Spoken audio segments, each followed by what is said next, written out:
mesmo tem entendimento como Judas, que andou com o Senhor Jesus, mas não deu crédito naquilo que Jesus havia falado ou estava fazendo, e acabou tirando a sua própria vida.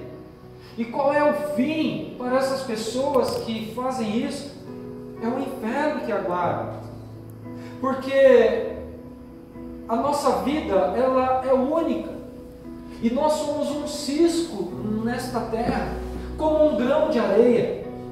Talvez quando Deus, eu penso que quando Deus olha do céu aqui para a terra e vê nós como um cisco de areia, como algo pequeno, mas não insignificante, algo que tem muita importância e muito valor.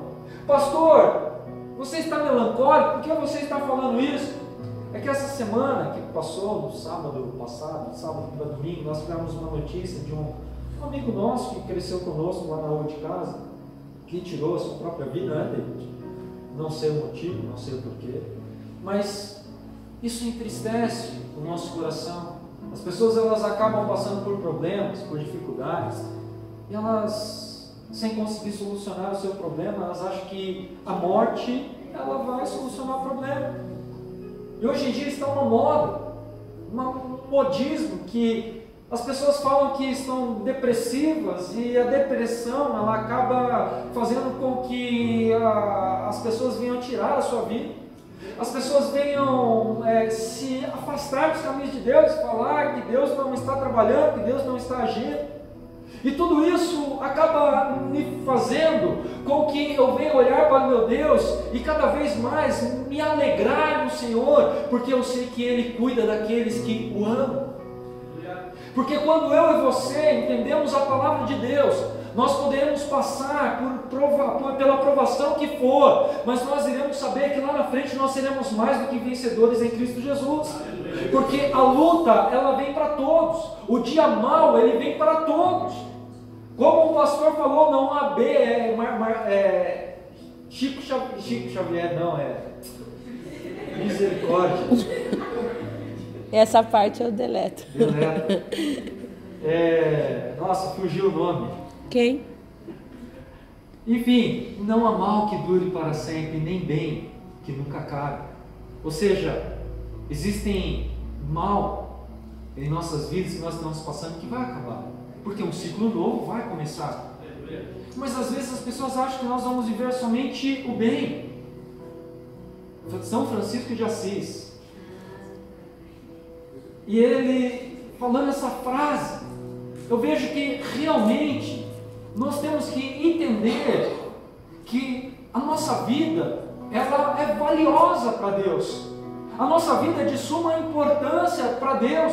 E quando Deus olha para uma pessoa que tem um propósito, quando Deus olha para uma pessoa que tem um chamado, essa pessoa, ela é levada às vezes no limite das provações de Deus, mas quando ela permanece firme, o que Deus tem lá na frente é honra.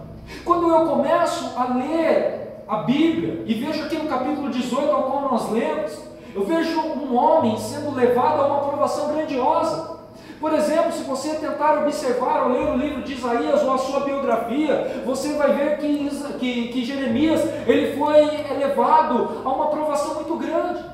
Ele foi levado como cativo, e sendo cativo, ele foi provado por Deus de uma forma tão grande, que ele conseguiu realmente glorificar o nome do Senhor em todas as circunstâncias.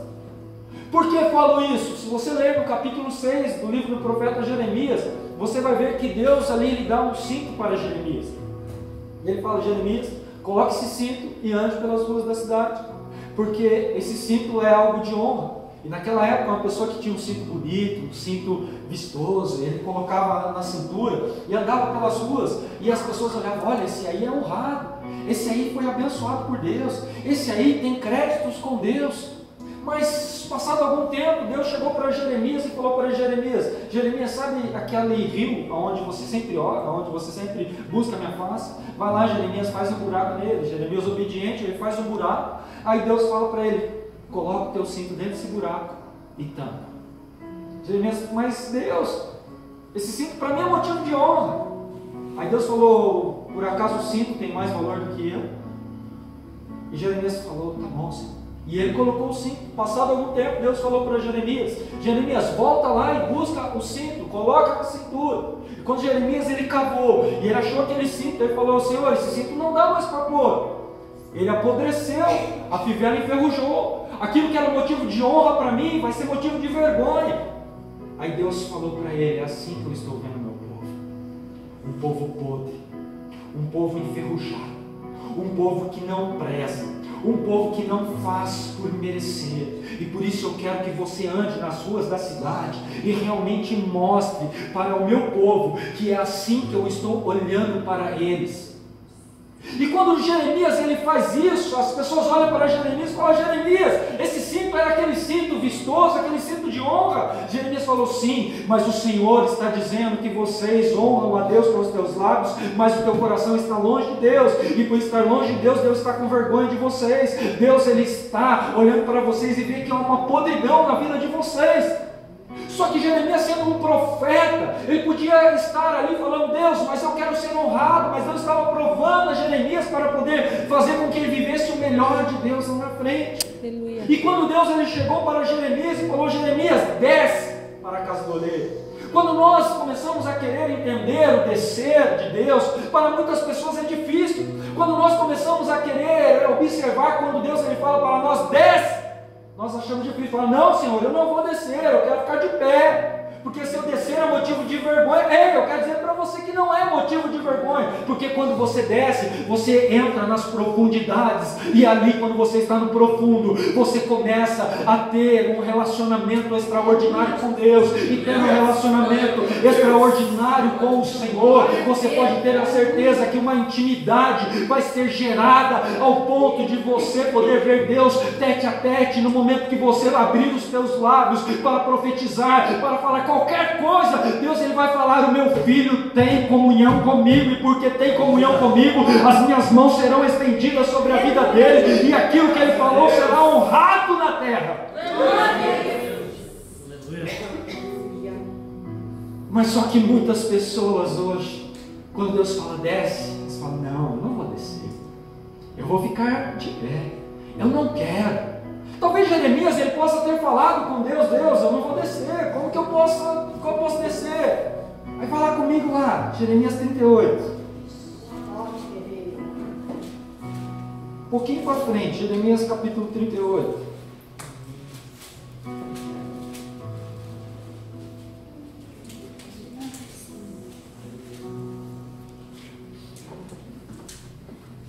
Jeremias capítulo de número 38, versículo de número 6. Quem encontrou, diga amém. Quem encontrou, diga misericórdia. Eu aguardo você encontrar. Eu ia falar isso com a Bíblia. Jeremias 38, versículo 6. A palavra do Senhor está escrita assim: então tomaram Jeremias e o lançaram na cisterna de Malquias, que se encontra no ato da guarda. E Jeremias se atolou na lama, porque não havia água na cisterna. Até aí. Olha só. Jeremias ele chegou diante de um rei, e o rei estava cheio de sacerdotes. Jeremias era um profeta novo. E aqueles homens que ali estavam, os profetas, que queriam apenas ovacionar, que queriam apenas aplaudir o rei, que queriam apenas ter um encontro com o rei ali, massagear o ego do rei. Eles falavam: rei, Babilônia se levantou contra o Senhor, mas o Senhor será vitorioso. Mas o rei ele tinha que dar uma palavra, e ele tinha que falar: por acaso ainda existe algum outro profeta que não profetizou e que precise profetizar para que eu possa realmente entender que tudo isso é um fato real e o que vai acontecer é a vitória? E quando ele falava isso, as pessoas falavam: ainda há um profeta que não profetizou, que se chama Jeremias. Aí o rei já deve ter falado assim: mas Jeremias só profetiza coisas ruins, o que ele vai vir fazer aqui para mim? E quando ele entrou para profetizar, o rei falou: ei Jeremias, o que você tem para profetizar? E Jeremias ergueu aquele dedo seco dele, apontou o dedo na cara do rei e falou: se não entregares para a Babilônia, tu verás os teus filhos morrer ao fio da espada e nunca mais vai se enxergar. Aí o rei ficou furioso e falou: então leve esse homem daqui e lance na cisterna de Malquias. Só que antes de lançar na cisterna, quando uma pessoa era mandada a ser levada pelo rei para este lugar, ele era amarrado no madeiro, e assim como Jesus, açoitado, com uma quarentena de açoites, menos um. E quando Jeremias foi lançado naquela cisterna de 7 metros de altura, quando jogaram Jeremias lá, desceram Jeremias com cordas de nylon, aonde foram cortando todas as axilas de Jeremias. E quando Jeremias ele chegou lá embaixo na cisterna, não tinha água, lama. E Jeremias se atolou na lama e ficou atolado no meio da lama. Só que ele olhava para o alto e nada impedia ele de adorar a Deus. Ele falava: o meu Deus, Ele está lá em cima. O meu Deus ouvirá o meu clamor. E ele começou a cantar em meio àquela dificuldade.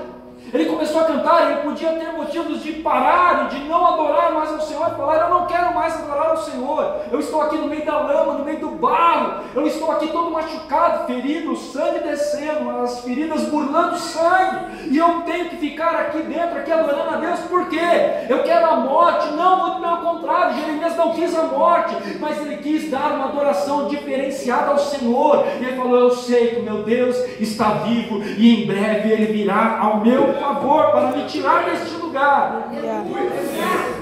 E quando ele estava adorando a Deus, a palavra, os louvores, os cânticos que Jeremias cantava, atolado naquela lama, a voz ecoava e ela tinha um direcionamento, porque próximo da onde estava a cisterna que Jeremias foi lançado, estava ali as mulheres do rei, e ali havia um eunuco. E o eunuco, ele é um homem que ele tem ali os seus órgãos genitais cortados para cuidar das mulheres do rei, para que não possa ter atos sexuais com as mulheres do rei. E este eunuco que ali estava, ele começou a ouvir um cântico, e aquilo começou a deixar ele endemoniado, eu creio, porque ele não estava aguentando ouvir Jeremias cantar. Ele foi lá diante do rei e falou: ei, rei, aquele homem que o senhor jogou na cisterna, ele não para de cantar, ele não para de adorar o Deus dos hebreus. Então o que você pode fazer para tirar ele de lá? Porque as suas mulheres não conseguem dormir. Ele canta durante o dia, ele canta durante a noite, ele está machucado, ele está ferido, não há luz ali a não ser aquilo que o céu brilha sobre ele, mas ele não para um minuto de adorar o Deus dele. Então vamos tirar ele dali, para que ele pare com esta adoração. O rei falou: assim seja. Nas partes inferiores do palácio existem trapos de roupa. Depois você dê continuidade à leitura e você vai ver que está escrito tudo isso. Aí ele foi lá, pegou trapos de roupa, ele teceu uma corda, molhou no azeite e lançou para Jeremias. Falou: Jeremias, coloque debaixo das axilas, que eu te puxarei de baixo para cima. Só que azar, quando Jeremias sai, o rei está de novo ali reunido com todos os homens e pergunta novamente: como sairei vitorioso dessa guerra? Todos os bajuladores novamente: o rei vai ser vitorioso, o rei vai vencer. Aí o rei pergunta novamente: existe algum profeta que ainda não profetizou? Todos falaram: Jeremias, que acabou de sair da cisterna. E Jeremias todo sujo de lama, ele entra na presença do rei, e o rei fala: olha só o que você passou, você quer ir de novo para a cisterna, Jeremias? Se você não quer, profetiza aquilo que eu quero ouvir. Aí Jeremias falou: eu temo ao meu Deus, e Ele manda me dizer, ainda que eu volte para aquela cisterna, ainda que eu seja açoitado novamente, se não se atentares e não entregares a sua vida nas mãos do rei da Babilônia, o Senhor ferirá os teus filhos ao fio da espada, e verás com os teus olhos, depois nunca mais vai ver. Aí o rei fica furioso, fala: lance de novo Jeremias naquele lugar. E novamente Jeremias é lançado naquele lugar, e ali ele continua adorando ao Senhor.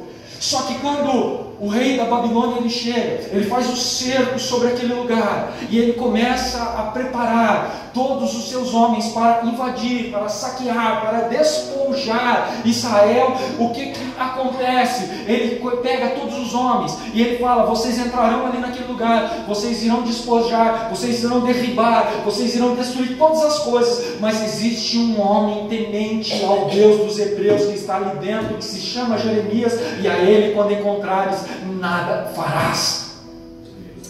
Você não entendeu?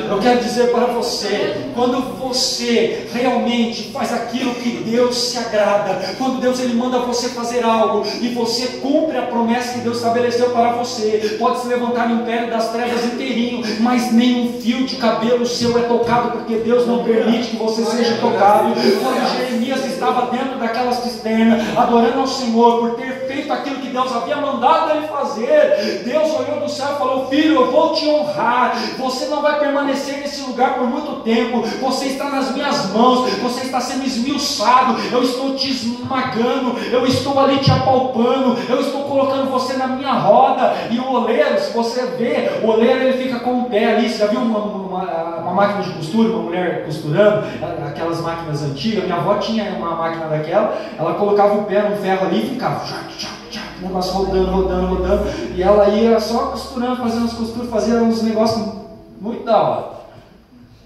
mas era um barulho só, rangindo, parecendo o estômago do Abner quando está trabalhando lá na obra.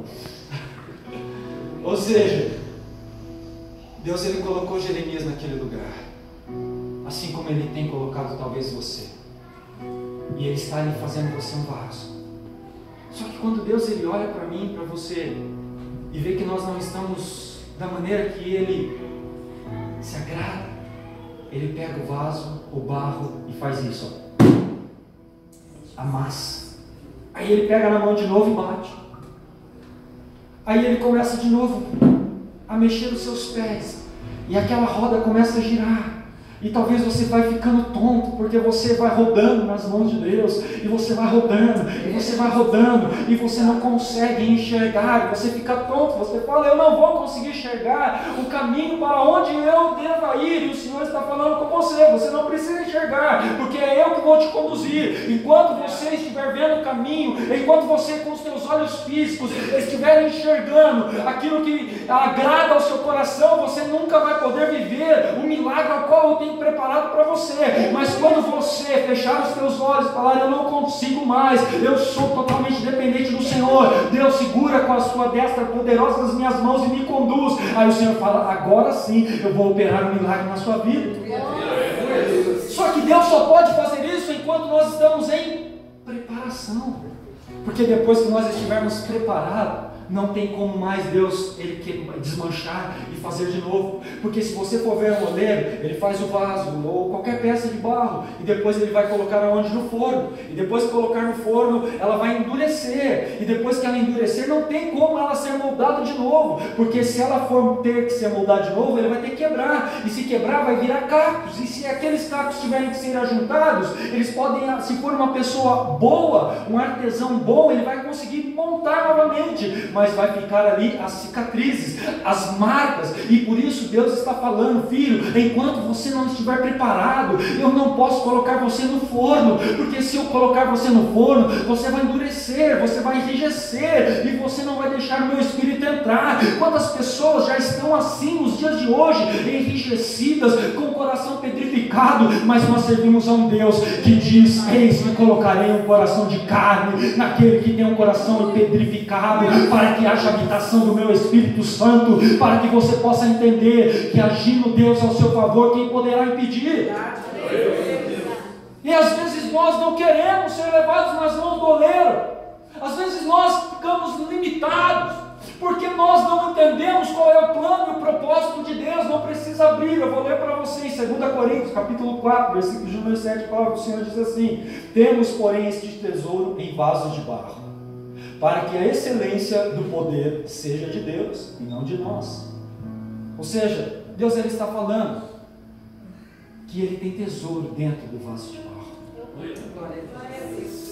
um tesouro insondável, um tesouro incomparável.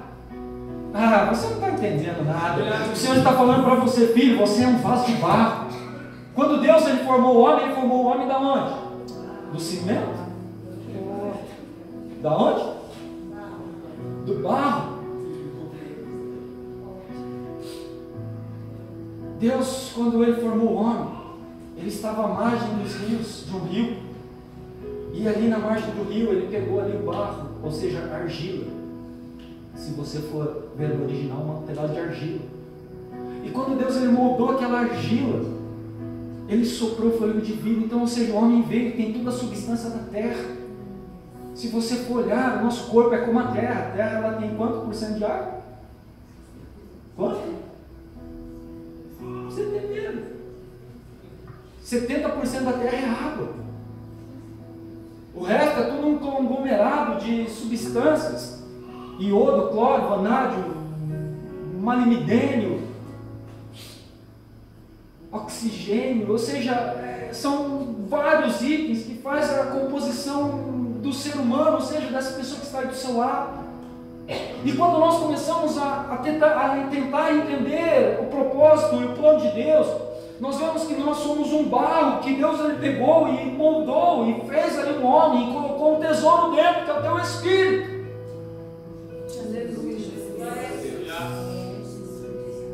E se você tem o Espírito de Deus habitando em vós, você tem o tesouro mais precioso que você tem. Porque você não é qualquer um. E por isso que às vezes Deus ele precisa nos quebrar. Sabe para quê? Para brilhar aquilo que está dentro de nós. Como eu falei em outro culto, como a pastora ministrou hoje aqui, Gideão 300. Deus ele falou, pega e cântaros, Gideão, e vá. Coloque fogo dentro dos cântaros. Mas quando você chegar diante dos inimigos que estarão vendo você lá na frente, você vai quebrar os cântaros, e com a espada vocês vão gritar, espada para o Senhor, espada para Gideão. E naquele momento, quando ele quebrou aquele cântaro, o fogo apareceu, e cada homem daqueles 300 estava com um cântaro. E quando os soldados viram, falaram, nossa, eles têm 300 litros. Imagina o número do exército. É grandioso, vamos fugir, porque se nós permanecermos aqui, nós iremos morrer. Mas só eram 300 homens. Quando Deus ele quer operar um milagre, quando Deus ele quer fazer alguma coisa, Ele usa os meios loucos para poder confundir aqueles que têm sabedoria. E talvez você esteja aqui esta noite tentando buscar uma sabedoria sobrenatural, mas Deus ele está falando para mim e para você, eu quero a simplicidade, porque a simplicidade move montanha. Eu não quero arrogância, porque a arrogância ela atrapalha. Eu não quero pessoas que se levantem, que ergam o nariz, que estufem o peito e ficam achando que é a quarta pessoa da Trindade, porque o que Deus ele quer é simplicidade, pessoas que venham estar na posição